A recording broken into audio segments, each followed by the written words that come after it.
Hello, I'm Kristen Hickey, and I'm going to be talking to you about my experiences, learning, future goals, and projections after the completion of the GD710 development semester. This semester, I reflected upon my own practices as a designer and as a part-time professor. This time allowed me to recognize how I currently use my skills, where they have evolved, and where I'm looking to improve. Each module was enlightening to review not only new theory and processes, but was a time to reflect on where that evolution can happen. I went through some areas with ease, some with great impact, and defined the areas that I'd like to improve and excel in. Areas of strength for me are in time management and creativity. This comes from a mixture of years in the industry, my joy for organization, and the ease and comfort in design thinking and creative freedom. While creativity is an area of strength for me, sharing the work on forums and in presentations amongst peers stirred up feelings of self-doubt and a fear of sharing. I was reminded that Michael A. Roberto said, for a variety of reasons, we fear how others will perceive or judge us. That mindset of fear impedes our ability to be creative.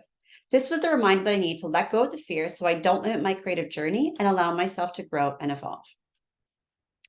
Tanya Kovinska lecture on what is creativity discussed the I-STEP method. While this is an area I naturally practice in, learning about the steps in a formal way was new to me. Keeping the steps of this methodology in mind when creating was incredibly important. Learning this, I realized that the incubation period is a time I might skim by when in fact I feel it's a critical stage for my creative journey. Jeffrey Petty notes, the mind is like an iceberg, and we are directly aware only of the part that floats above the level of consciousness. Many of us ignore the huge power of the unconscious. As a self-employed designer, the tasks can often seem daunting. While the desire to move projects from in progress to done is fulfilling, utilizing the incubation period to allow my ideas to sit is valuable for them to evolve. Fostering the incubation period in the week 2 challenge activity was the key to the success of this project. I went against my thoughts of moving the project to the done column and allowed my artifact to incubate. This evolved my piece and is so much more than what it was just the day before. I was able to broaden the idea of the functionality into an app that I would like to visit in the future. Areas that opened my mind to a new world of knowledge, reflection, and questioning was reflective domains and research and ethics. Reflective domains was new theory to me, and it took some time to look back on my journals and cross-reference the domains. It highlighted there was a low presence in procedural and affective domain within my journal. They lacked an emotion for how the work has affected me and all my weaknesses and goals. While this came as a surprise as an emotional person, it was a good reminder as to what to keep in mind when writing. As a professor, staying conscious of this is also critical in my learning and my teaching.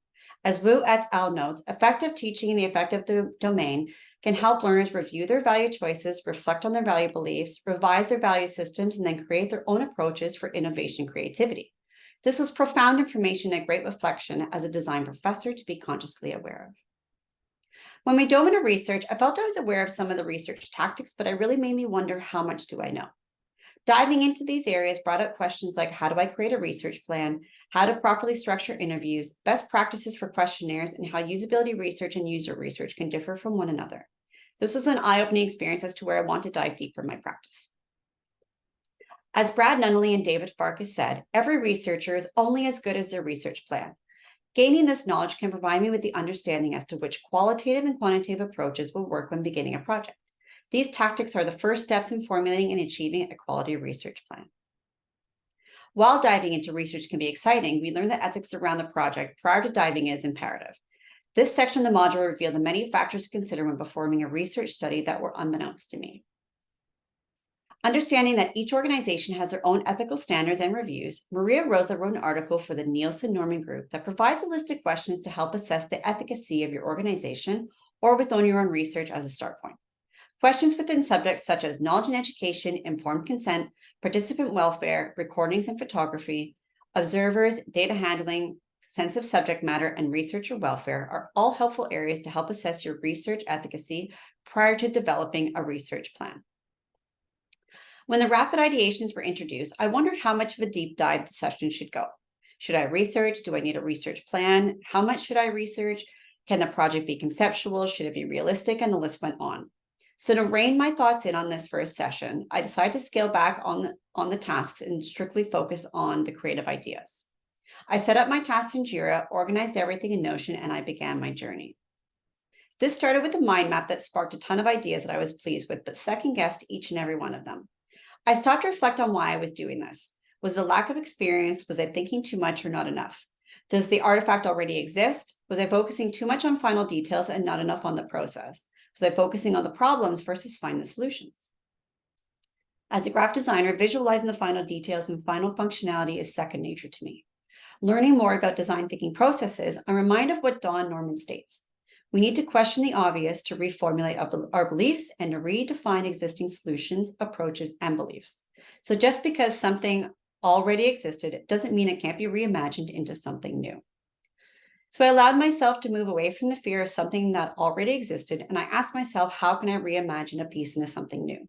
I stopped worrying about the final details and how it would work and moved ahead with the process of the ideation and created a written storyboard. I developed some sketches, built the onboarding user flow and information architecture, and developed 17 comp frames and a fully prototyped artifact that's linked in my reflective journal. I credit this to good time management and creative freedom from working alone on this project. This resulted in an enjoyable process of developing a fun app that I would like to develop further someday. On the second rapid ideation session, the theme was creativity, with the caveat that it was something that I would not personally use. Feeling moderately confident after the first ideation session, I decided a small research plan would be best here. So to begin, I outlined my tasks in Jira and included user research for questionnaires and interviews and user testing into the session. This would ensure I utilized the valuable information from my potential users. Knowing where I got caught up in the previous ideation, I tried to stay in the present moment and enjoy the process. I began with a mashup technique, but it sadly didn't turn up results that I felt were inspiring. So I quickly moved on to a brainstorm list. Beginning by itemizing creative outlets outside of my comfort zone and creative outlets for sharing and collaborating, this resulted in a list of ideas that drew into music, challenges, sharing, and collaborating. Beginning with reviewing comparative apps, I utilized this information to formulate some research to develop a questionnaire using SurveyMonkey and interviewed 3 musicians to take a deeper dive into the world of creativity.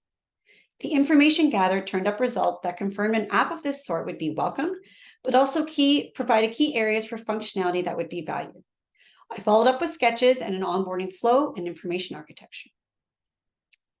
To not make assumptions, Steve Krug notes, testing reminds you that not everyone thinks the way you do, knows what you know, and uses the web the way you do. So usability testing was a key player in this ideation.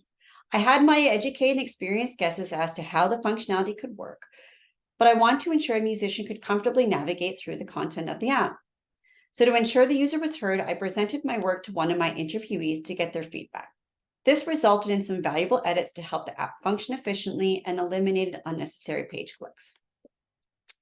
The final app resulted in a successful prototype that's linked in my reflective journal.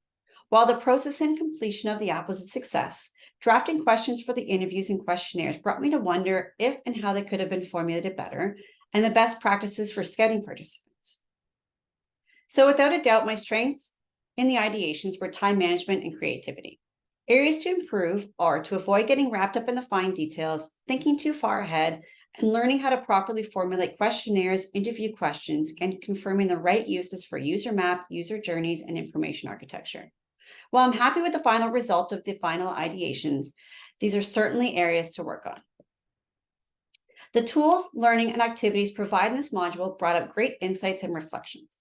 While journaling has never been a part of my daily activities, I grew to embrace the process and enjoy the reflections and progressions. For the next module, I will improve my user research skills so that I can utilize the proper tactics for client project needs and to bring a focus on user research methods to my students studying UX. I will achieve this through my master's program with Falmouth University, along with self-directed learning by reading recommended research materials, reviewing successful research case studies, and taking online UX research, survey, and questionnaire courses offered on LinkedIn Learning. I will commit to at least 1 LinkedIn course a month and 2 to 5 hours a week on reading and research to successfully complete this goal by the end of the program in 2025.